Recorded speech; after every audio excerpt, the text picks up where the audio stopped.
This is a movie review. It's Our Souls at Night, which was released in 2017, and I only recently got to look at this. It was a movie that I obviously overlooked, and I'm really glad that I found it because it's a beauty. It's directed by Ritesh Batra.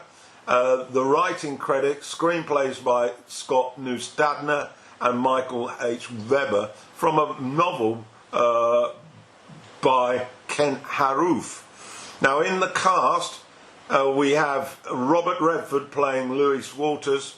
Jane Fonda is Addie Moore. Matthias Schoenaerts plays Gene, Jane's son. Ian Armitage plays Jamie. She's Addie's grandson.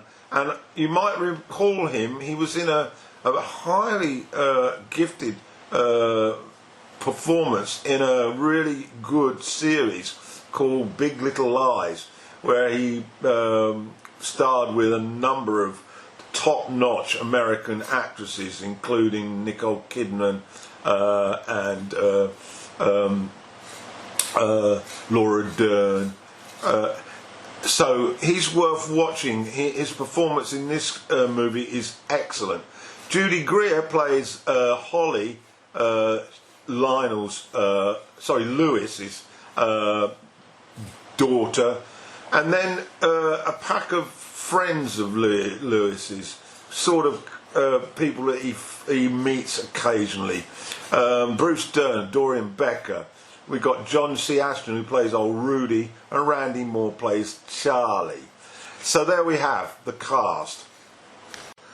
So one of the joys for movie fans is to watch aging stars continue to deliver shining, stunning performances that remind you of their earlier work, and in many instances force you to retread your viewing back to those previous classics. Our Souls at Night is one of those movies. It brings together two icons, Robert Redford and Jane Fonda, and these two legends have starred in so many fantastic films that it would take hours to list them here. But let's focus on Our Souls. From the first frame, I was magnetised by the script, the setting and the acting prowess of this simple plot about two aging, lonely people living on the same street in a small town in Colorado. They have both lost their marital partners and are now they have grown-up families, financially secure, but their life is lacking that major ingredient, companionship. Now Lionel, who spends a lot of time dipping into newspapers, can't sleep very well. He receives a visit one evening unexpectedly by Addie, and she puts the proposition to him that they should share a bed at night for companionship, to escape from those lonely feelings that, as she puts it, are more intense alone at night. This starts a relationship that begins unsteadily and then grows stronger and stronger as they share experience together and, more importantly, learn about each other's airs and graces. So, continuing the review of Our Souls at Night. So once this arrangement commences, initial concerns, particularly Louis, are on etiquette, avoiding local gossip by arriving at the back door so he's not seen, bringing a bag of clothing, neutral chat, small talk, etc. Louis is very concerned about not being too forward in his comments, whereas Addie wants him to be more proactive in their early conversations. It's reminiscent of those teenage awkward moments when boy met girl and being self-conscious was the popular feeling. It isn't long before members of the family are showing inquisitiveness, however.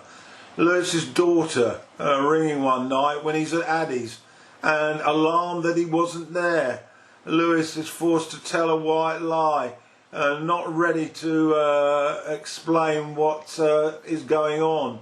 We also witness Addy forcing changes, not answering his knock on the back door, forcing him to go to the front. It's all highly amusing. This scene, like many, gives the film a touch of comedy and amusement as to how people behave. The sharing of past events also becomes a part of their chats. It's developing trust, of course, alleviating any misconceptions. Remember, they'd lived in the same street for many years. Addy, when showing Lewis round the house on his first visit, a bit like an estate agent, we learned that she had lived there for 48 years, a lifetime no less. And a further meet with the male group that Lewis mixes with for coffee. He becomes aware that he's the subject of gossip about his new love. The comments are quite smutty, really, and Lewis is none too impressed about the jokes regarding aches in parts of his body that he'd forgotten he had.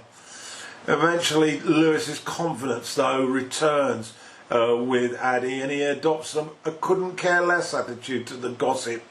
Sad events are also shared by both. Problems that hit any family, really. This movie is so much a glance at a real part of your own life.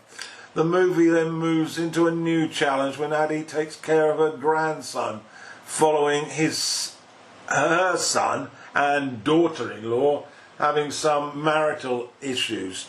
The boy in question, I did see him in the TV drama series Little Big Lies, and he's quite a talent, I must admit. I like this phase of the plot, though, because Redford revels in his grandparent role to the young boy Jamie, and an old train set is dug out of the spare room, and then Lewis suggests a dog for the boy, as he has no companions that he loves. And then a travel retreat to the mountains follow. The terrain's breathtakingly filmed, and Addy and Lewis's relationships flourish with new shared memories, a vital ingredient in relationship building if they want to grow positively. Addy loses a close friend. Remember, they're in their late 60s, early 70s maybe. And then her son resumes caring for the boy and starts to resent Lewis's involvement with his mother. Typical possessiveness, I might add. Free of the responsibility of caring for the grandson, Lewis takes Addy to a posh hotel in Denver. They have fun, they dress up, they go out to dinner. He spoils her, and yes, they consummate, but it isn't dramatic, and provokes some amusing comments by Lewis about the long break he has had.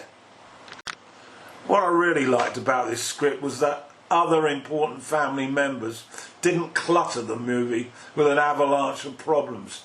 Lewis's daughter briefly appears to share her travel plans, which her father gives a positive take on.